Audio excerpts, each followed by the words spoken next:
girls, grab your beers.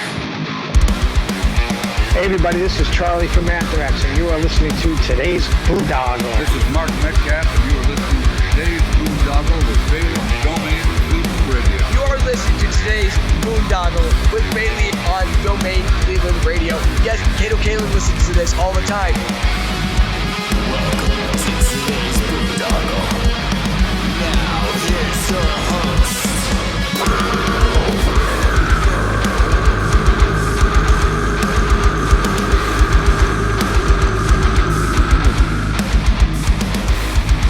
I am Monty Heath, so one Heath, and you are listening to today's Boondoggle. Hey, what's up? It's John from Skillet, and you are listening to today's Boondoggle on Domain Cleveland Radio. Fasten your seatbelts.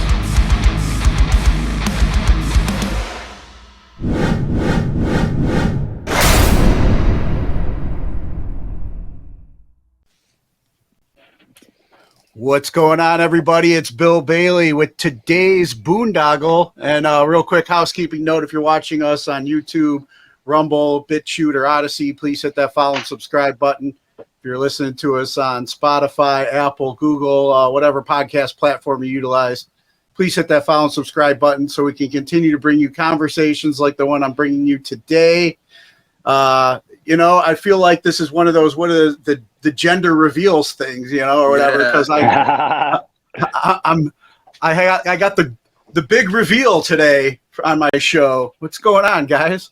What's happening, man? How you doing?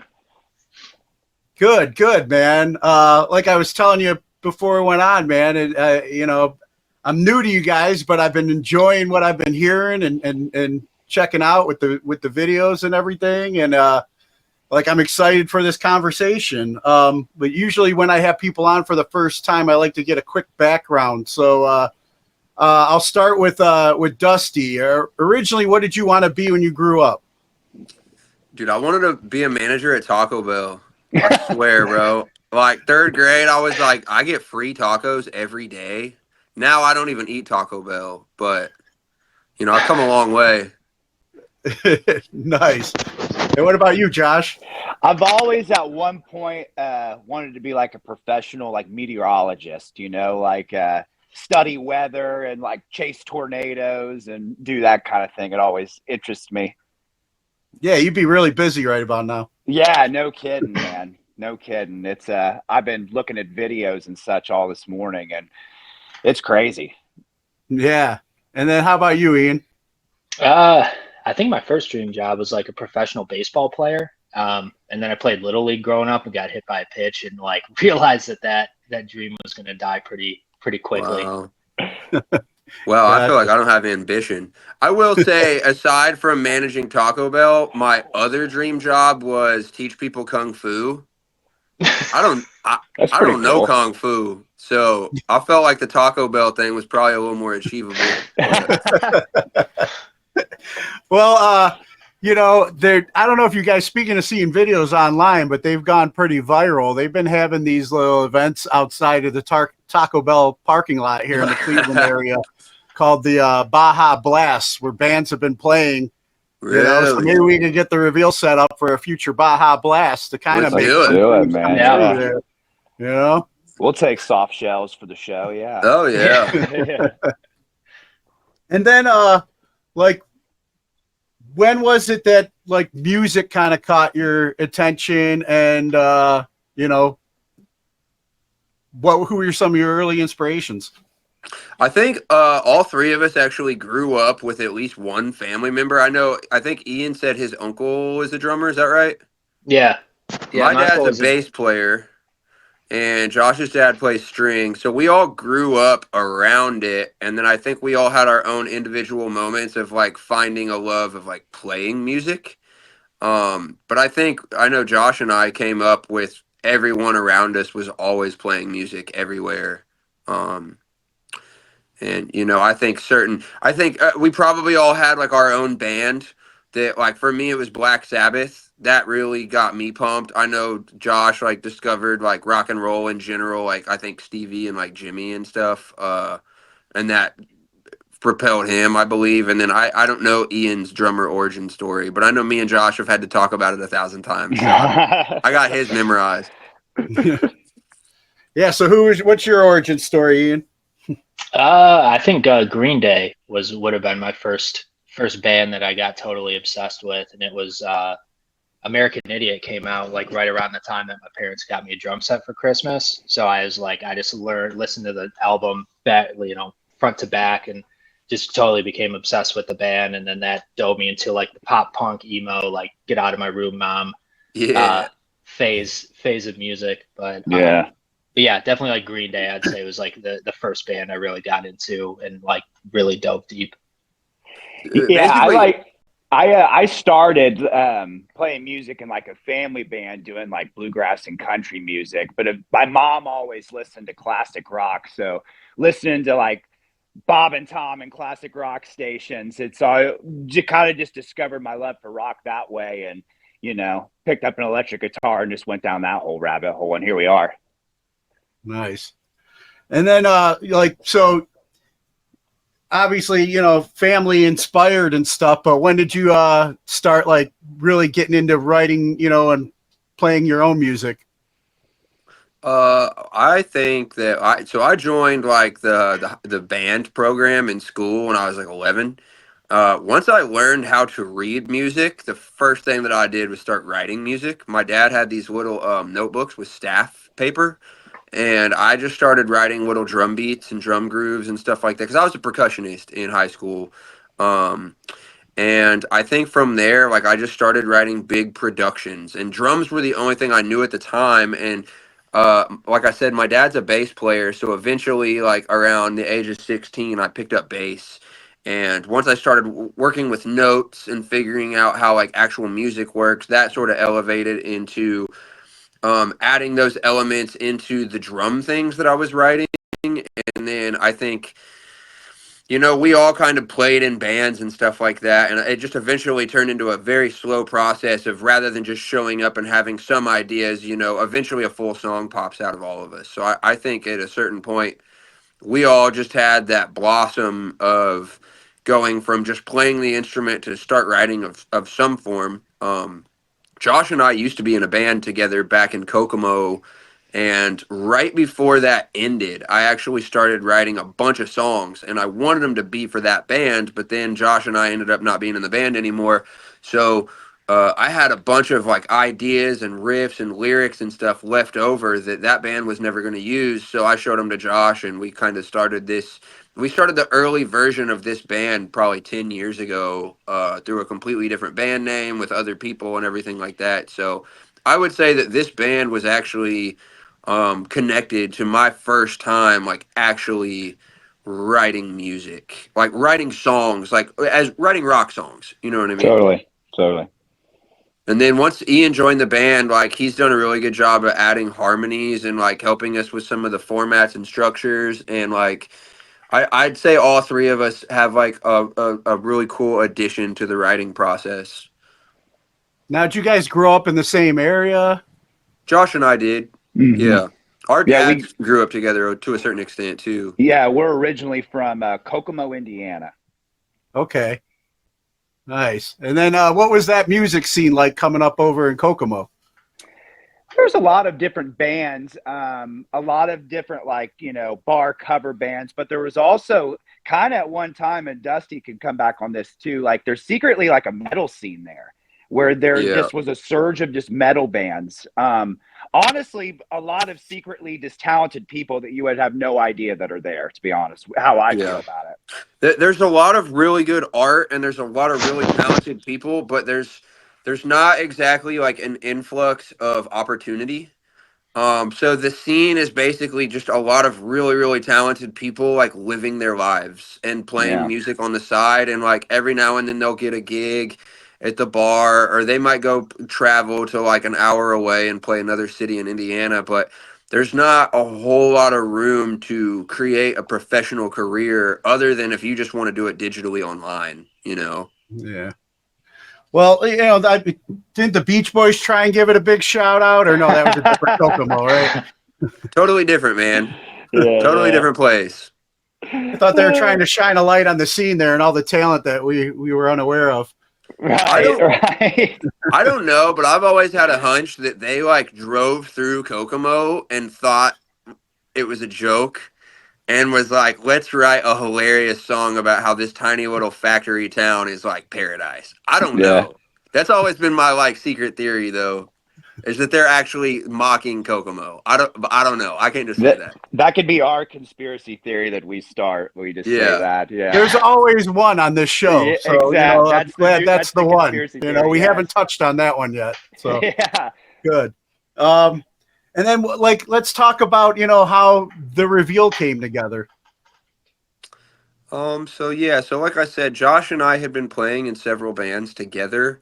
And we had both sort of been background players. And we always wanted to offer a little bit more than what the team needed because the team had plenty of leadership and plenty of melody writing and plenty of lyric writing.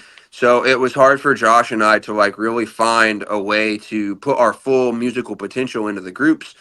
And eventually, we just started it. We had another guy on drums back in Kokomo. We actually started with all covers. The first thing that we did was learn like 3 to 4 hours of basic covers. Played our first gig, I think, wasn't it Miller's? It was like a dive bar called Miller's. No, it was in Bloomington. Oh Rhinos. yeah. So we played some stuff there, and then I think we started off with covers, and then we started writing a few songs. And once we had like somewhat of a catalog and we had our stuff together, Josh got a job opportunity transferring over to Nashville, working in radio, and my dad lived here. So we all moved here and the band was doing really well. And then, we had some member changes, and then we did another thing where we were kind of a folk bluegrass Americana sort of phase for a second. And then we got Ian, and then now we're in the form that we are. So it's very interesting because you could argue that the band is 10 years old. You could argue that the band started technically when Ian joined. And then you could also argue that the band started last Monday when we dropped this album, And what was, I did go down like some of the video rabbit holes with the, the No Name Blues and stuff like that. Man. Who came up with the reveal and what's it mean to you? So we started off looking for any band name that we could, and everything was taken. We had contests. We did everything that a band usually will do to find their band name, and everything that we found that we liked was taken. So we were the No Name Blues, and every day on stage I would say, "What's up, everybody? We're the No Name Blues, and we have the No Name Blues because all the other band names are taken." And that got real old. So I don't know. It's a trippy story, man. I really like diving into spirituality and different religions and world religions and everything. And moving to Nashville, there's a lot of little witchy ladies here. And I think I took an interest into just diving into what that's all about. And I discovered like different forms of magic. And, most of us just think magic is like a Harry Potter concept and that it's not real. So I started diving into it, and I started finding like, okay, a lot of this is more of the placebo effect, and it's just sort of a oneness with nature. I got curious, and I was like, dude, I'm gonna cast a spell, dude. I'm gonna see if I'm Harry Potter and if I have superpowers. So I tried it. I tried this thing. It's called a sigil, and I did everything that I researched like 5 different ways to do it because I didn't want to just get on the internet and just read the very first thing that Google popped up with. So I did a lot of research and figured out how it works and why it works and how it's supposed to work. Once I had all the research done, I was like, I am gonna make one last effort to see if I can find a real band name. So I did it, man. And surprisingly, the very, very second that the Harry Potter tree was done with, I closed my eyes and the band name appeared in smoke. It was hidden behind a thick fog of smoke, and it slowly moved, and I just saw the words "The Reveal." And so I opened up my eyes, man, and I rushed to Google and I said, "Does this band name exist yet? Is it taken?" And there were reveal, there were reveals, there were the revealing, like, you know, there were things really close to it, and the only thing that said the reveal was like someone who hadn't released music for a really long time, and I think they were like a solo artist or something with like 3 songs out, and nobody had really been, they didn't really have many streams or anything. So I asked the band, like, hey, like, do you guys like this? Because it's kind of magical and cool, and there's actually like a cool story behind it. And everyone was like, all right, dude, cool. So what we did was we made a music video where the No Name Blues got transformed by 13 witches, and we went on this magical journey, and we started off as the No Name Blues, and by the end of the journey we had become the reveal. And we announced that we were getting a new band name. We announced that the reveal was coming this Friday, and this Friday you were going to find out who our band name really was and what we're going to go as for now on. And you got to watch the music video. So then that Friday came around, and everyone's like, oh, I can't wait for the reveal. I'm excited for the reveal. The reveal's coming soon. And then we spent that last day like, yo, we are the reveal. And it was a really cool moment. No, it sounds awesome, man. I like that. There's you know, I mean, but watch, now that this album comes out, whoever that was with no streams is going to be hitting you up like, oh yeah, right. Of course, yeah. But so with, I'm always curious about like spirituality and spiritual journeys. See, I've been on kind of, you know, my own myself since I came back from my last deployment in the Middle East, and it was just like, you know, I got sober and I'm kind of like been on this path. So I love having conversations like this. And I noticed especially in this album, Hieroglyphics, you know, obviously there's some Middle Eastern sound to it.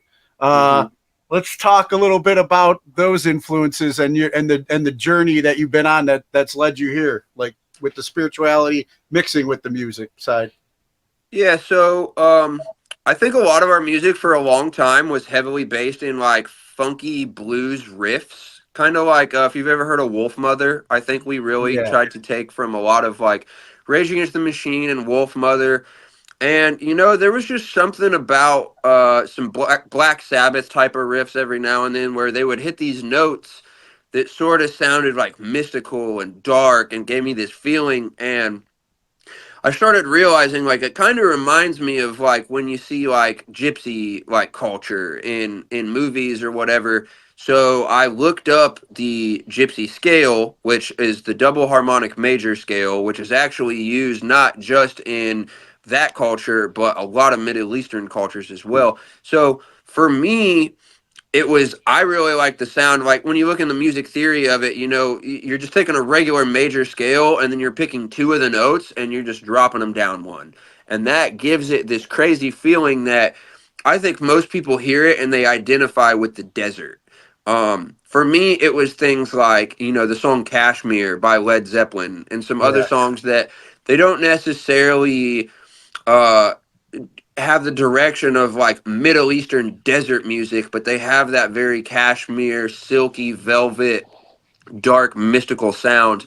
So the very first thing that we did was the song Mama Don't Know, which at the time was a completely different song. And that was me just learning that scale. And then I just made like a couple riffs with it, taught Josh. And we just had that one song. And then once we got used to it, you know, we started noodling and more riffs popped out and then songs popped out and then more riffs and more songs. And next thing we knew, it was like, well, crap. Now we're 3 white guys playing 10 different Arabian sounding songs. And I think, like I said, for us, it's a lot less of the geographical cultural thing and a little bit more of the science, a little bit more of the feeling that you get. It feels like a snake charmer. You know what I mean? It feels like it's waking up this thing inside of your body. So for me, I think we totally acknowledge that the music is the most prominent over in those parts of the world. But for this album, you know, it's kind of a way of trying to share that culture with people around us and turn people on to those cultures and those parts of the world. Obviously, we live in America where, you know, you look at the wars and you look at the leadership and you look at a lot of the things going on in the world. that culture and this culture have a long history of not necessarily getting along and hurting each other. And I just kind of want to argue that it's not the people on the bottom, it's not the societies and the communities, it's the leaders, you know. So with it being a rock and roll album, it's like, you know, sometimes rock and roll is like rebellion and sticking it to the man. So for us, the best way that we could stick it to the man, if you will, is trying to show people that these people, this culture that so many Americans think, well, they're the enemy, they're the enemies of war, they're terrorists and blah blah blah, all that. For us, we're over here saying, check out how cool their stuff is, check out how cool their music is. Try, you know, try the food. Go, don't just believe what you see on the news. But a lot of it also, like you said, is spiritual. There's the Egyptian mythology, which a lot of people will say, oh, it's Egyptian mythology, and then they'll take that once again back to the geography and back to the culture and back to skin color and all this stuff. Egyptian mythology explains human origin. There's a lot of mystery that I think when you dive into it, you're learning a lot about what it means to be a human, spiritual transcendence, and all these things that aren't limited to a certain type of group of people or a certain ethnicity by any means. It just feels like the Egyptians had it figured out. They had something figured out, and now that we live in a modern world where you can go research ancient scripture and ancient texts, and you can look into all these parts of the world that you can't really find just at your small town library, you know. Seeing that, I think that it was just a lot of inspiration for us. It was a lot of the stuff that we were reading and listening to, and we just sort of found ways to connect that part of the spiritual journey with the sound of the music, and we just tried to turn it into like a cohesive concept, where everything sort of fit together with a message, and had like a positive element to it. You know what I mean? Dude, that's awesome. It's like you're on the right podcast, and you're preaching to the choir. Because like I remember, you know, like my last deployment was over in Kuwait, and just like, you know, I know how I felt over there. Like the energy was different, you know, and it's just like I got to mix with the cultures there. And I had those moments because back home my kids were little, and I seen little kids out playing, and I was just like, you know, there's no reason why my kids can't be kicking the ball around with these kids, you know. Exactly. And, after you know, coming home and retiring, and, you know, I've been involved in the music scene for a number of years and started this podcast. Just recently, I had like a heavy metal band from Kuwait on, you know, and we had that talk about, you know, what you were just saying about, you know, all of our, you know, differences that we're told to have with each other, but like the language of the heart is music, and it brought us all. That's what we have in common. We're all just people. We're all just human. Yeah. And I also had this metal band from Saudi Arabia on here talking about the same stuff. So it's like, it's been like amazing how global, you know, just this simple podcast has been able to, you know, just shine a light that these are people, they're music fans, they're brothers, their fathers, their sons, their you know, whatever, you know. And it'd be cool. You know, I was like seeing this reveal in my head of you guys going over there and playing with them. Yeah, no, we would love to, man. Yeah. I think, you know, once again, going back into it, like the stick it to the man aspect, it's like, I think that the man uses a lot of our tax dollars and a lot of our energy and a lot of our time as humans on the level that we're at to fund these wars. And I think the best way to stick it to the man is by teaching the people on our ground level, hey, this isn't the enemy. You should check out their culture. Because I think eventually that is the thing that can lead to, because, you know, the only reason that we're even allowed to go to wars over there is because the people have the consent. The people allow this to happen because they're afraid, because they actually believe that that's the enemy. I think our way on our level of where we're at in life, socially and social economics and everything, the only thing that we can really do is, you know, one small crowd at a time saying, hey, check out how cool this music is.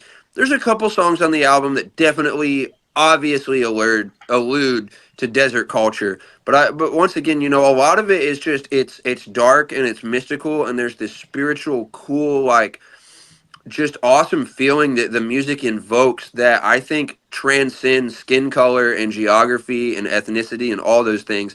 But You know, if there's anything that we can do to create peace and to make people realize, like, hey, we shouldn't be at war with these people. Like, they're just like us. They have cool culture. They have their own way of living and their own way of thinking. If we could even change just like one person in each crowd's mind at a time, you know, that's a swell way to make a difference and end a lot of the hostility and a lot of the unnecessarily racial tension, you know. Yeah, I'll have to connect you guys, man. It's We would definitely love that. yeah. It's I you know I've had my, like I said, I've had my own reveal, you know, since you know, I got home from my deployment. I'm 15 years sober, so I'm in the recovery world, and Congrats just on my, too, dude. thanks, man. I'm just, you know, on my own spiritual journey and just seeing people for what they really are and seeing, like, you know, how I was misled and lied to. It's like, you know, I'm proud of my service for country because that's what I went in. So everybody has, you know, the free, you know, hopefully has the freedom to play and listen and do whatever, you know, they want. But yeah, dude, more people need to, and it makes me feel good that you guys, so much younger than me, you know, are speaking out and sharing that as well. I want to ask, like, Ian, since he's the newest, you know, how did you connect with these guys and come into the reveal? It was actually through like a really random kind of chain of events. So I moved to Nashville the day before COVID shut everything down. So I was kind of cooped up in my apartment with me and my wife moved down here, and I was just kind of itching to find any opportunity to play. So I was going to like random people's houses to jam and like just met some of the weirdest people, but through trial and error ended up playing in a couple bands. I knew they weren't long-term fits, but it was just something to stay busy with.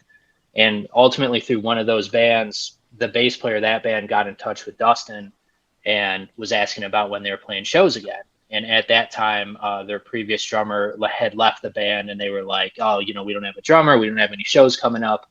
And he actually had referred me to Dustin. So randomly I got— And then we stole him. Yeah, I mean, it was, I don't know how much longer I was going to be staying with them anyway, but no, it was just kind of a random chain of events that I woke up to a DM and my Instagram, and I think it was literally just, hey, you want to join a band? What was the question he sent? And you know, he had sent me the whole first album of the songs off Do You Know? And I remember I was taking a long car ride that day, and I just like listened to the thing on repeat. We set up a time to practice. I think we jammed like half the album the first practice, and then the second practice we jammed the second half of the album. And at that point, they had demos of a lot of the songs that were on Hieroglyphics. Like I think Desert Man was completely done at that time, but it was just like a slightly slower version. Yeah. So there was that. There was Sorry for the Ruckus was done, Hieroglyphics, and I think the Homage were all like kind of in demo form. Still very different from the songs that we had released last week. But yeah, it was just kind of a weird chain of events, and the universe aligned in the right way. And it was ultimately kind of through playing in a lot of bands I wasn't necessarily crazy about, led me to one that I really connected with. So that's kind of been. Then you got poached.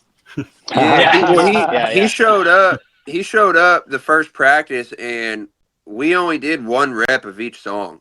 Yeah. So like, there was no teaching, there was no like, you know, learning or anything like that. He just showed up and he had the songs ready.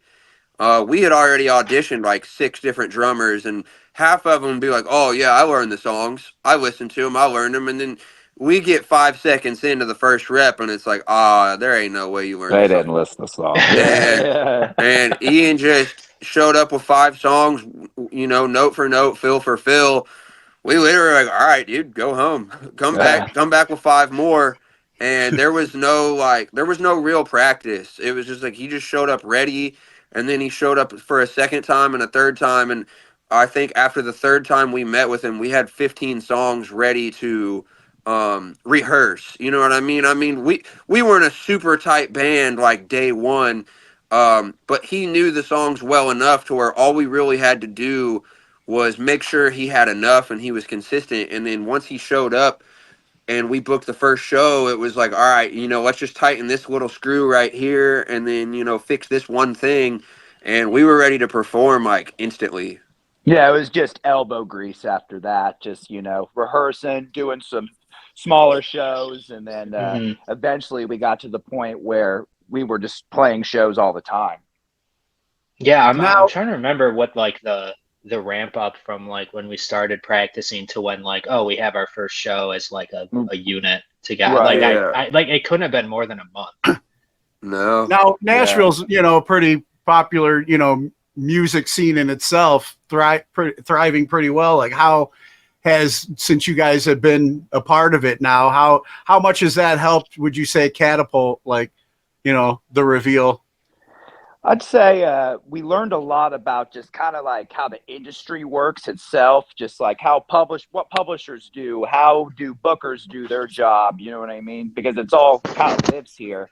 Plus, ultimately, too, just friendships along the way, you know what I mean? Just meeting lifelong friends and other bands that we plan on being friends with forever. And that ultimately helps you, too. Yeah, also just being in a town where everyone around you is like just as good as you, if not way better. Totally. It's not only humbling, but if you're competitive and you're willing to grow and just allow yourself to realize maybe I'm not awesome, um, it's definitely a great way to climb the ladder because you're surrounded by not just bands that are on your level, but bands that are touring. You're surrounded by bands that have been touring for years. You're surrounded by, Cage the Elephant, Jack White, Kings of Leon, like all these people live here that you might run into at the grocery store, and you meet all their people. You meet all these people that have done it and are doing it and are working with the people that have done it, and you can ask questions and get to know them, and even just seeing how someone on that level lives their life and just makes their coffee in the morning, man. Like, there's always something to learn from it compared to the town that we were in before. We were just sort of big fish in a small pond, and now there's something really educational and humbling about just being a regular fish in an ocean. Yeah. And speaking of some of the bands out there, you guys ever, are you familiar with Via Sky? I'm not sure. I might have not seen for them sure. somewhere. They're in the area. They're friends of mine, and they just started getting some play on Octane Oh, Cool. out there. So yeah, those are good dudes I could connect you with as well. They seem to be on the rise, man. But let's talk about the homage single and the music video for that. What was the inspiration for that song? And I really enjoyed the music video because I seen one of my friends actually in your music video that's done some work for you, Gabriel Goulding. Oh, Yeah. dude, you know what? He texted me today and told me that. Yeah. Yeah, I know. I told him, I was like, "Hey, I'm going to be talking to some of your buddies because I got your press package and I seen his name on the photos." So I was like, "Oh, I didn't want him to spoil it though, and Yeah. and hit you up." No, But that's I was awesome. just like, "Dude, guess Yeah. what? I'm going to be interviewing your boys later." That's awesome. So that song, man, actually has a few layers. It's really funny. The original thing that inspired that song, I worked as a drumline coach in Indiana, and my boss's boss just said some things that really upset me. I felt like he didn't really know me. He didn't know that I was actually on the same page as him in a lot of aspects. He never took the time to get to know me. And I just remember he would use some symbolism and he would get into some territory that I was very surprised to find out he was into because I felt like only certain people were into that. And he said some things about my students and stuff like that, so I quit, long story short. And the song was originally supposed to be a really slow song. It was supposed to be like a very eerie, like Doom, Black Sabbath kind of vibe. And I wrote these lyrics basically talking about quitting that job. And then later on, Josh came up with the intro riff of the homage. And I looked back at those lyrics and I was like, you know what? I could speed this up a little bit and just make it work. So I sort of let go of the whole song being about me quitting my job, and I took all of the religious and spiritual symbolism and just started working off of that. So the concept of the song, it's really complicated because in some form it's just it's like Red Hot Chili Peppers just slopping out random words that sound cool together. But there are some deeper meaningful stuff to it. I think a lot of it is it's kind of like thinking in terms of like a Steven Spielberg aspect. Like the main character of the narrator of the song is basically the devil, and he's talking to the global elites. He's talking to all the people that run the world, and he's basically saying, "Thank you for worshiping me. Thank you for doing my work and signing these deals and shaking my hand and spreading my name and spreading my evil. But I think you forgot I'm the devil. You're gonna fall. This can only last for so long before you get tricked, and I am the trickster. I am the one who signs the deal. I'm the one who tells you I'm gonna give you everything that you want. You're gonna have it, and then I'm gonna bring you down." So the song is sort of about the fall of global elitism. Everyone things are getting revealed right now, no pun intended. People are finding out what's really really going on like a massive scale. So the song is about like the big pyramid scheme that runs our planet is eventually going to fall apart. People are going to find out what's happening, and righteousness is going to take over, and it's going to bring it down. So I think that's like the easiest form of looking at it is it's the devil and his trickster mockery, laughing at his own followers, thinking like, thank you so much for serving me, but do you not know who I am? Like, I was never going to give you what you really, really wanted. Like, the fact that you worked with me in general, period, is going to knock your entire life down. So we've built this huge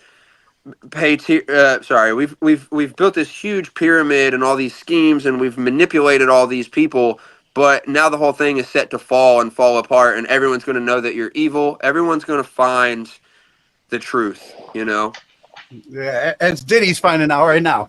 Yeah. Exactly. But no, I love that because man, it's like I know this podcast is a safe space for conspiracy theories and speaking truth, And earlier today, I had I've had episodes that have been taken off of YouTube because we were talking too much about things they don't want us talking about, and I've been shadow banned and stuff like that. But earlier, I had the singer of Tantric on. I interviewed him, cool. The conversation went into harp and weather modification and all the stuff that's going on right now in North Carolina. And I was just like, all right, I love it, man. God's bringing it. He's bringing the reveal to the today's Boondoggle podcast. So let's keep it going, man. Yeah, man. So how did you guys, speaking, going back to our mutual friend Gabriel, how did you guys connect with him? So he is friends with a band that used to be another band that I played in. So it's a whole thing. There's this band in Dayton called Bohemian Funk, and the lead singer's name is Rocco, and he lived in Nashville for a little bit, and I played in a band with him. Things fell apart. He ended up starting Bohemian Funk back up in Dayton, meeting Gabe, and I think Gabriel was his main photographer. And then Rocco actually got a new bass player who then befriended Gabe, and then that bass player quit and started his own band called Southbound Beretta. So we went and we played with Southbound Beretta up in Cincinnati, and Gabe was there, and we hadn't seen him in a long time. We knew who he was, and he knew who we are, but we officially shook it up and connected with him. And he pulled us to the side and he was like, "Hey, can I get some photos of you guys?" And I was like, sure. I didn't know he was talking like professional photos. So it was hilarious. He pulls us over into this, puts up against a wall, and immediately just goes into straight director mode, dude. He's like, "Oh, get that thing out of your pocket. It looks like crap." I need you to turn your elbow over an inch up. Give me some more chin. Lift your head up a little bit. Hey, your belt's kind of covering up your shirt. Just like all these random. And it This was ain't like, Olin Mills, man. yeah, man. Well, it was like he just cares about every last pixel on the screen in his photos. And I thought, man, there's just so many really good photographers, but they don't think like that. They just point at the camera and they shoot. And he took the extra miles to assert himself and take the initiative of like, hey, I want you guys to look the best you possibly can. Let's see the tattoos. Let's see, let's see that jawline. Let's see that hair. Like, just little tiny details like that. And it's like, man, I've never really worked with somebody who cares that much about every tiny little detail. So we got his number and it found out he was coming to Nashville. So I was like, hey man, we want a photo shoot and we're going to take a music video day. So how about you just show up to the video shoot and we'll get a photo shoot while we're making the music video. And then I was like, also, we need extras. So after you're done with your photo shoot, man, if you want to hang out, you can be in the video, and then we'll go to the second location and you can do another photo shoot. So we technically paid him for like 3 different services. Nice. Yeah, he's awesome, dude. I met him, I think a couple of years ago. It was probably at Incarceration Festival, and then we became friends, and then I seen him at Sonic Temple this past summer. And same thing. We were just on stage while I think he was on tour with Saliva at the time or something. We were on stage during the performance. I was like, "Hey, let's take a quick selfie," with the band playing and the crowds in the background and everything like that. And then just same thing. He's like, "Hey, move a little bit," while you're doing a selfie. Hey, move your shoulder a little bit. It's like he's awesome. I love the dude. He's a talented, cool guy. Yeah. Well, it takes a lot of guts to. I mean, it sounds such a simple thing, but I think people get in their heads and they don't want to come off as rude or arrogant.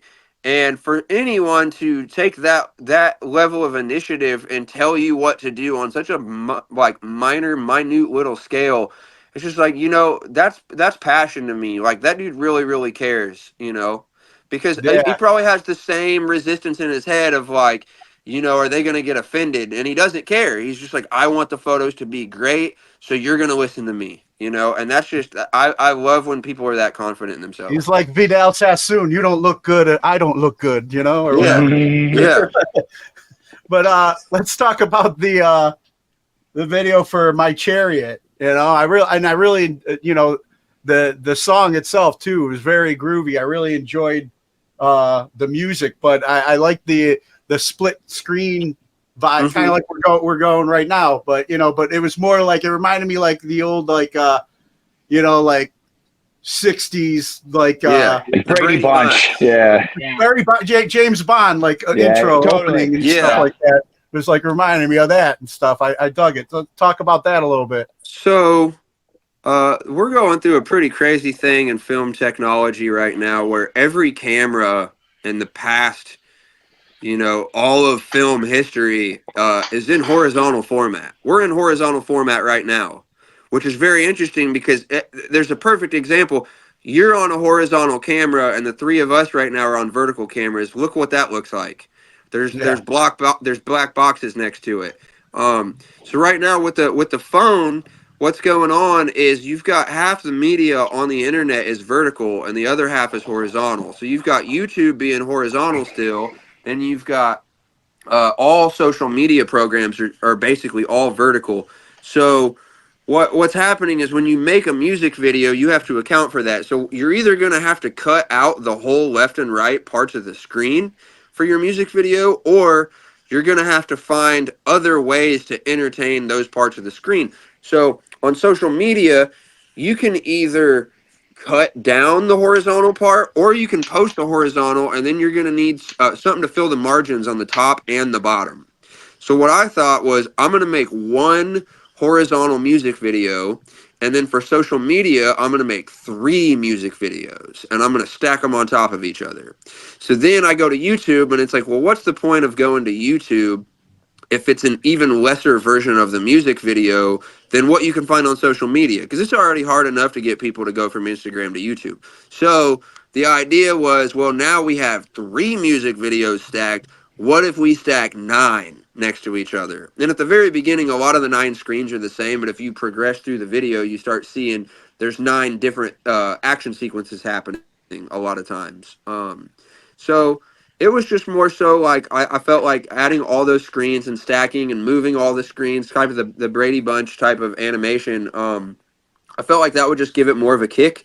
It would give people a reason to watch it and maybe watch it again because they missed some details.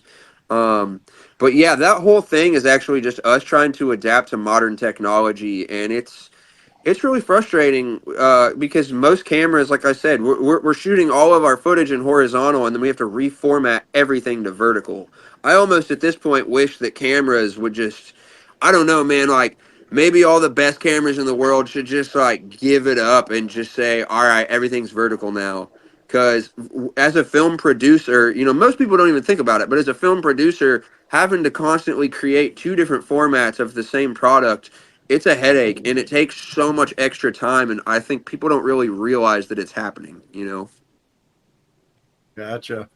And then, as I was listening to some of the tracks that on the album, of course, this one I really got into being prior military, but Rally the Troops. Yeah, I really love how that amps everybody up. What was that creative process like writing that one? Or I have a really vague, random memory of me writing the words "Rally the troops, rally the troops, rally the troops," and there was an entirely different set of lyrics. I never had music for it. I mean, this was years ago, and I was just like, I should write a song called "Rally the Troops," and then I think, honestly, man, a lot of the music from that song is actually pulled. We changed the key and we changed the tempo and we changed a lot of the things, but 300 is my favorite movie, and I really like the soundtrack. I really like Tyler Bates as a soundtrack producer. And there's a scene in 300 with the bump ba dum ba dum ba da da da dum da dum da dum da da da da dum da da, and that's my jam, dude. Like when that scene in the movie comes on, I'm like, yeah. So we took that and I turned that into the bass line, and then we took the horn part and we turned that into like a background lead part for Josh. That's the only part that's from 300. The main riff of the song that's strictly original. I mean, that was just me kind of riffing around with that scale like I was talking about on the bass. And then we just sort of built it, and then all the lyrics, if you listen, most of those lyrics are references to other rock songs. So if you listen close, it's like every single stanza is paying homage to a different band. So the concept of the song is like a rock and roll army. Like when I say rally the troops, I'm referencing Black Sabbath, Rage Against the Machine, AC/DC. I mean, Uncle Cracker's in there, man. Like there's just any random rock and roll lyrical reference that I could throw into the mix that would make sense in the context. It's all in there. So I hope we don't get sued by all of our heroes, but the whole thing is a creative rally of a lot of our inspirations, and a lot of the things that we're into all just pulled into one conceptual entity. No, I was digging it, man, a lot. We really want that one to go, like you said, into the military, into war movies. I mean, it would be great for sports teams. It'd be a good walkout song for fighters. It's great for the locker room. It's great as like a pregame party song. Yeah. Like we're really excited about that song because we feel like that there's a lot of business potential for it, as opposed to just writing cool music that sounds good. I think that song serves a lot of functions. No, I see that as well. I agree, man. So, hopefully this will be the launching pad, get it out there. But, the global elite though, they might be a little bit offended that you're onto them before they let you have that. Yeah. We'll see. Now I wanted to ask too, because I was reading in your bio, man, that there's been a lot of what people might not know is just how much adversity you've had to overcome, and how much of yourself you've really been putting into this album. I mean, there was a time that you were like homeless, trying to build this project. Do you want to share a little bit about that time? Yeah, so it's really funny because when you say homeless, you picture like a crackhead outside of the gas station asking for $1. That's not the kind of homeless that I was. At that time, there was this band, and I was playing in a bunch of other bands. That's how Nashville is, man. Everybody in Nashville, for the most part, is playing in a ton of bands. I had a full-time job, and I was playing in 5 bands. And I just got to the point where it was like, why am I paying rent? This is stupid. I could buy a new amp. I could buy a new guitar. I could pay for music videos. I could get studio time. And then I started reading into like, Jim Morrison and Jimi Hendrix and Guns N' Roses and like some of their backstories. And it's like, man, a lot of the heroes wanted it so bad that they just lived on the streets with their guitar and their whole life was just like, they didn't have time to go be comfortable because all day, every day, they were just going out and grinding and playing shows and practicing. So I kind of wanted to push myself to just stay so busy that I never had time to go home. Honestly, just being honest, there was a point where I couldn't even afford rent. So it was a make or break of like, am I gonna like borrow money from somebody and keep living at this house that I don't even live at? Or do I just want to go see what it's like? And I definitely think it's a bit of an exaggeration and a bit of an extreme. But I really am fascinated with like, back to 300. It's like they would kick their kids out of the house at like 7 years old and be like, hey, go figure out life, come back when you're 20 and you're ready to go to war. Uh, Wow. you being in the military, it's like they do things like that too. Like I know the Marines have to go and like they just have to go live in a forest for a few days and like figure it out themselves. I felt like as extreme as those are as compared to the reality that I was living, I wanted a small dose of that. I feel like we're all just so bombarded with convenience and technology and all of Mhm. these comforts that we think are so important on a daily basis. I wanted to know what it was like to live without that. And I think the part where I never fully got engulfed by it was I just have a lot of really good friends. I was in a lot of bands. I was going to a lot of band practices and having nighttime rehearsals. Don't get it twisted. Like I definitely had couches to sleep on, but I did sleep on park benches. I did sleep on cold cement. I did sleep on stairways. I slept behind churches. I slept in random hiding places behind buildings and stuff like that. And it was very character building. I think if anyone's young and has the ability to do so, I would recommend the life for a little bit. We got a house. Josh and I got a house for a while, and eventually that started to crumble, and I sort of missed it. Hilariously enough, I kind of missed not having to pay rent and just having to figure your life out day by day, not being able to go home and always having to keep yourself on the move, always having to keep yourself busy, and most importantly, being able to keep your money because rent is the biggest investment in most people's monthly investments. So I definitely learned a lot. As I got older, though, I will say like it does deter your health downward. It's not healthy. It's not good. Um, it's better to have a bed. It's better for your mental health and your physical health to have your own bed and your own place. But I also think that really there's a lot of spiritual insight that you get when you have to figure everything out day by day. You start realizing how much is truly provided for you, and it truly does bring you closer to God. And it also gives you an insight on how actually smart and how many survival skills a lot of you drive by all these homeless people every day and you just think, oh man, they screwed their lives up. And it's like, dude, I don't know, man. If there was an apocalypse, I feel like those people have it the best. Like they know what to do. They know how to survive. They have figured out how to live without modern convenience. And I never got that far in, I will admit, but I did sit down with a lot of them and talk. And now I have a new respect for homeless people, because I know how talented and smart and able they actually are to survive on their own. Whereas you go to the average guy or girl anywhere around you, and it's like their internet goes out and they're freaking out, Mm. and people are so used to having everything just so perfectly comfortable for them that it's like, oh my God, there's no AC. What am I going to do?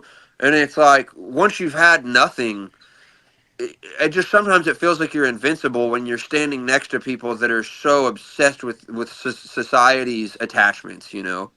Yeah, dude. Wow, man. You've inspired me. Both my daughters are in their 20s, man. I'm going to kick them out tonight. Yeah, do it. That's it. I mean, if I really love them and want them to be able to, handle what's coming, man, it's like get that experience now. No, there's infinite lessons from it, man. Like it really never stopped. Every single day I would just learn. Like I learned a lot about how much I'm in my own way. Yeah. How many times a day you try to take your life into your own hands and your ego gets in the way and you try to disrupt the natural flow of the universe with your own ideas and not having anything. I mean, I got rid of everything, man. Like I kept my instruments and I kept my hygiene products and my clothes. I got rid of everything. Every other thing that I had possessive wise, like I just gave it away or I sold it. And there was just something, I felt like I had superpowers, man. Like I felt like I could fly because I wasn't weighed down by anything. I was depressed for 10 years, like literally like to the point of like physical depression, and somehow, some way, losing everything, giving everything up, getting rid of everything, all the weight disappeared and all the heaviness disappeared. And I was just so happy all the time. Now, of course, Josh hated it because he had to drive me around all the time because I didn't have a car either. But oh yeah, I'll tell you what, man. This is a definitely inspiring conversation for me today, man. I've been in a couple recovery meetings this week, and just like I'm stressing and complaining over like first world problems, and like monetary issues or something, stressing my relationship or whatever. And it's just like, but it's me getting in my own way all the time, and it's like. I complain about, the kids and their tablets and screen time and just like, what we're creating. And it's just like, but, I'm just as guilty, Yeah, totally. No, we all are, man. Yeah. Man. It's easy to get wrapped up in all of it, man. But yeah. Now, does any of that have to do with the nickname Thunder Dragon? I think I was just being goofy, man. Like well, with the bass guitar, I do feel like I like the sound of like a really thundery low rumble. And I think there was just one day where I was like, oh, it roars with the mighty thunder and it sounds like a dragon's roar. Like I was just being goofy, man. And I felt like the name Thunder Dragon was the most obnoxious, hilarious, like people give like guitar, Josh's guitar's name's like Betty, and Becky, right? Mm-hmm. Yeah. So it was like people give their guitars all these like real names, and I was like Thunder Dragon. I just felt like it was obnoxious, It's really just supposed to be funny. Gotcha. No, man, this has been an awesome conversation. It's like I love when things go off. It's like I want to hit the bullet points as I have to, with the band and the music and all that. But I love when we get behind the people and what really guides them and where they really sit on things, man. So it's like I gain a lot of respect for you guys in this conversation so far, man. Not just a fan of the what I've heard so far music wise, but getting to hear more about you guys. What is what is next now with this album dropping? Any tours coming up? Definitely have some shows in the works for the rest of the year. And also we're excited because we've been writing songs as we've been in the recording process, but actually just writing more new songs and finishing the songs that we started, because we've been playing these songs off this album forever, which we love them, but it's just will be refreshing to start something fresh and go on the next thing, man. Yeah. Gotcha. Tours, all that. And then like, what is Ian, what are you looking forward to with the next evolution? Feel like we put you in the corner. I want to give you an opportunity to say something. No, it's all good. I mean, it's this whole recording process has really been kind of a journey, because I think a lot of the building blocks of the songs were kind of in place by the time I had joined the band. So I mean, honestly, I'm just excited to like having gone through the recording process as a whole, and like kind of seeing them become the things that they are today, and like get a lot more attached to them rather than feel like, oh, these are someone else's songs. But like I feel like the guys were really good about bringing me in, and like actually like writing the songs. Like Hieroglyphics sounds completely different now than what it did when I first joined, and in those early demos. So I think just like getting out there and kind of sharing it with people, and like just maybe a little selfishly, but like all my friends back home, I've been telling like, oh yeah, we've been working on this album and this, and they're like, well, when's it coming out? And I was like, it'll be out soon, I swear. So like being able to share it and like go and play shows and stuff, it's just exciting to have it be out in the world and play it live. I guess that's what I'm most excited about. Is there a particular song on this album that you enjoy looking forward to playing live the most? I mean, we play it live like pretty much every show, but like that for me, my favorite one's Sorry for the Ruckus. But like honestly, one of my favorite songs that we don't play live a lot is Sick Nasty. And then what about you, Josh? I would say, I don't know. Sorry for the Ruckus is always a good one. I enjoy playing the homage. The song A is kind of grown on me a lot live here recently. Dustin brings out a darbuka at the beginning and plays darbuka, and it's just Ian and I playing together while Dustin's on the darbuka. And it's just a different pace of the show, and it's really starting to grow on me when we play it live. It's becoming a favorite. Then how about you, Dust? I think this album for me was a lot of like educational source of at the very beginning of it, man, it was a lot of jams and verses, and there weren't a lot of hooks. And we worked with a bunch of producers. Lots of them had, Grammys and all these awards, and had worked with all these people. We had been playing the songs for so long that we were just ready to let them become whatever was going to be best for the audio recording. So we get the whole thing done, and My Chariot was not good. It was good. It was good, but we had 8 great tracks, and then we had one song that was like, this one's okay. So I just felt like, let's take every single thing that we just learned in the studio from this whole album, and let's throw all of it into this one song. And for me, My Chariot is the simplest, easiest little concept to put in your pocket. I really like the formula of it. I like how simple it is. I struggle with my writing process, finding ways to make things simple. I always overcomplicate something, and it's like you've got the homage, which is a really simple structure, and then there's a really complicated bridge, and then you've got all these other songs that it's like it's simple here, but then here's the complicated part. And I've been trying to just write a good song that's simple, that doesn't overcomplicate, and then it's got a nice middle ground of complexity and simplicity. And My Chariot was the last thing that we finished for the album, and I just felt like, for me, it was like I finally did it. Like I finally figured out how to take some of our music and make it not 10 different parts. Now we have a song with only 3 or 4 different parts and catchy melodies, and it just feels like the simplest song for me to digest. It's not my favorite song on the album, but when I play it, it just the ease that I feel and the simplicity and just the way that it feels to play is probably my favorite. Gotcha. Now, are you the main lyric writer? I mean, I think pretty much everything that we do, we try to incorporate as much teamwork as possible. But somebody's got to sort of drive the boat. I'm very indecisive. So a lot of times what'll happen is I'll come up with options for ideas, and I'll come up with like a blank slate of like, oh, here's the song concept, here's some of the things that I want to say, and then I'll send it to them. And then Ian and Josh will be like, oh, what about this? What about that? What about this? Sometimes Josh will have like a whole song he's written or like a whole stanza or some lyrics. And then I'll sort of borrow from that. Sometimes Ian will have some ideas, or he'll be like, what if you change this line to that line?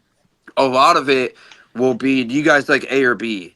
Should we do A or B? So it's like, I mean, I just wouldn't credit myself with the entirety of the lyric writing. I do a lot of it, but half these songs wouldn't get done if I didn't have them telling me what ideas are good and what ideas are bad, you know? Gotcha. Well, I was curious because it's just like I like, you know, how much life experience, how you look at things, you know, and then how much you've gone and looked into, you know, the spiritual aspects of things and the past religions and stuff like that. I mean, that's always been stuff that I've been like, like I got books from Manly P. Hall, and, you know, it's like I got, you know, I collect a lot of those secret teaching stuff, you know, because I've always been into learning the different, like the past, like you said, the symbolisms out there that we take for granted, you know, and I like when people get, you know, and a lot of things, so much of today comes from like ancient Egypt culture, you know, and stuff. So when others start, when others can see it, it's like, once again, it's like the reveal. Once there comes a time in our life journey, you know, where it's like we finally have the eyes to see, like the curtains fall or whatever, you know. So so I'm big on deciphering that kind of stuff, and I'm glad I've really enjoyed this conversation with you guys for sure. Good, man. Yeah, thanks for having us too. Yeah. Now, before we get ready to wrap up, I want to ask you guys a couple questions I normally ask my guests that I have on, and you know, I'll start with you, Josh. What class do you feel should be mandatory before graduating high school today? Ooh, honestly, like home ec, dude. Like being able to cook. You know what I mean? I feel like that's something that's not taught as much in probably either home ec or like shop class. You know what I mean? Yeah. And how about you, Ian? Financial education. Yeah. Learn how a credit card works. I got a finance degree in college, and I didn't learn how a credit card works till after I graduated college. Yeah, and taxes. Dude, that's taxes, the number one answer I get, the financial education and taxes. Every time I ask this question, it's the number one I get. You know, it's almost like it's by design. I don't know. It's weird. You know? Yeah. And what about you, Dustin? Man, I mean, I would have said what Josh and Ian said, but they already said it. So I guess I would opt for, I think right now with the way that the world's going, there's a lot of people on the internet with a lot of opinions. And it would be really nice if those people would have paid a little more attention to world history class. Because a lot of it is just like, hey, man, like, if you just would have paid attention, like this thing that you're saying, like, oh, shouldn't America be like this? It's like, no, that's been tried. That's been attempted before, you know. I think American history and world history, it's not super fun, but that's what I would say if you know, now that Josh and Ian have already really said theirs, I think that that's a little bit important as well. Yeah, I agree. All those, man. All those. So good. And then I'll start with you this time, Ian. Who are three people who've inspired you and you can credit for making you the person you are today? Oh, wow. Like famous or just in general? Just in general, and your influence on your life. Well, I definitely say both my parents. I mean, I'm really, really fortunate to come from the family that I do, and I feel they had a lot of good values to instill in me. And honestly, third one would be my wife. You know, I definitely wouldn't be the man I am today without her instilling, you know, keeping me accountable and, you know, being a better man every day. Yeah, good answer, man. You don't want to end up homeless and what Dustin went through. And then how about you, Josh? I'll piggyback on Ian. Definitely both of my parents. Like I said earlier, my dad had a family band growing up, so he kind of gave me the love of music and taught me that route. And I never went without growing up, but and always just had loving parents. But when we were talking with some folks earlier, I'd probably say my final person, Daddy Jimi Hendrix, dude. The ultimate influencer, you know what I mean? How he revolutionized guitar playing and how guitar players to this day are still trying to figure out what the hell he's doing, you know? Nice. And how about you, Dustin? Man, Jimi Hendrix was one that I was gonna say maybe. Like I don't know, he was floating in my head. I feel like he's just influenced everybody in so many ways. I think my first one will be my dad, just because he's basically he lived the same life as me, but he made a lot of mistakes, and I get to not make those mistakes because I know that that didn't work out for him. So that has really altered my life path and a lot of the decisions that I make. Um, Someone right now that I'm really close to is my friend Sierra Farrell. She's a country artist, and hanging out with her a lot. Um, she has the best snacks in the whole game. She eats really healthy, and her kitchen is always stocked with really organic, healthy food and herbs and really medicinal things. And it's really showed me that you can take Tylenol for 2 weeks straight and maybe get over your cold, or you can just eat like 3 turmeric gummies and you'll feel like a champ like an hour later. Um, and then let's see, man, you know what I want to say is when I first moved to Nashville, me and Josh made buddies with this guy named Liam Kelly. And there's times where I look back on my life and I realize that so many important people that are in my life today, everywhere from all of my roommates, Steve, our manager, and several other people I met just because I used to jam with that guy.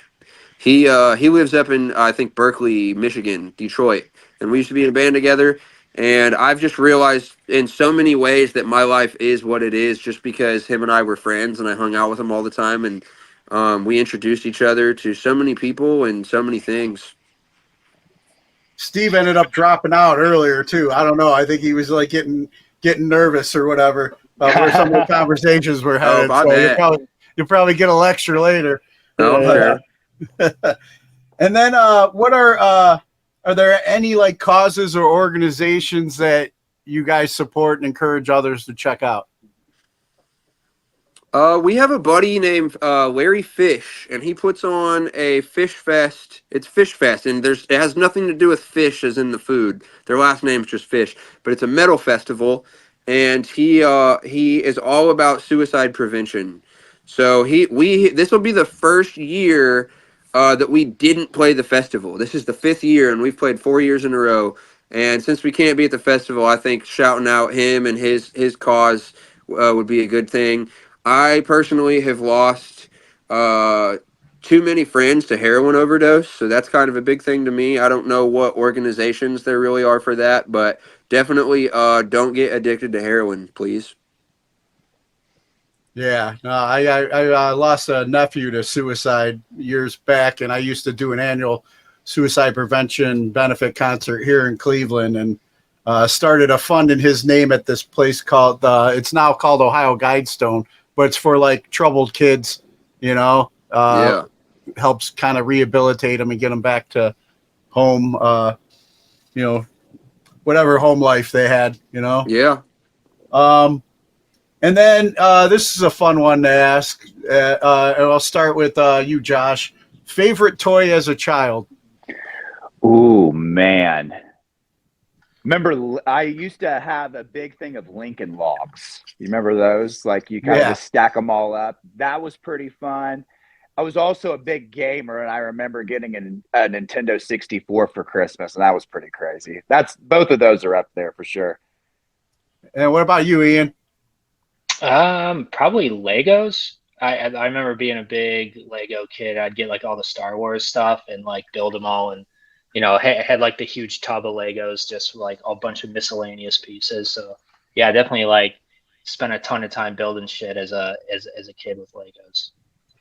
Nice. And Dustin? Man, I had a lot of action figures. I had every different variation of Power Ranger that you could think of. And I would get all of them bitches out, dude. I would rally the troops, and I would set up a whole action figure army. I don't really know what I did after that. I would just stand them all next to each other and feel powerful, I guess. Yeah, that was your 300 there. Yeah, yeah, exactly. That and lightsabers, dude. The Star Wars lightsaber. Yeah. Me and my buddy would make up games with the lightsabers. We get on trampolines and we would have lightsaber battles. We would choreograph the lightsaber fights. We even made like a game with a ball and a lightsaber and razor scooters. saber ball, dude. 5th grade. Nice. And then finally, any message you guys have for our military members currently serving overseas? Thank you. Really. Yeah. Thank you. My brother's a Army vet, and so it's like definitely have a ton of respect for troops and especially combat veterans and people currently serving. Sorry, I didn't mean to cut you off, Josh. What were you saying, Josh? No, go ahead. I was just gonna say, I think that there's a lot of soldiers that when you talk to them one-on-one, they're very brave, and it's awesome that they went to war, but they come back, and the one thing that a lot of them have in common is this war is not just. This is not good. I think that they're thankful for all of their experiences, but I think that they come back and realize that while in our eyes they're heroes, sometimes they get asked to do things that maybe they have to live with, and I think that there's probably a lot of pressure as a patriot and a soldier to not speak out. You're supposed to fall in line and you're supposed to do what your commanding officer tells you to do, and it's sort of unheard of that soldiers should feel comfortable to speak out against the war efforts and against the government and against the leaders. But I think that the world could be a better place if more soldiers sort of spoke out on some of those subjects instead of just trying. I think that they want to be the best soldier that they can, and they don't want to let America down.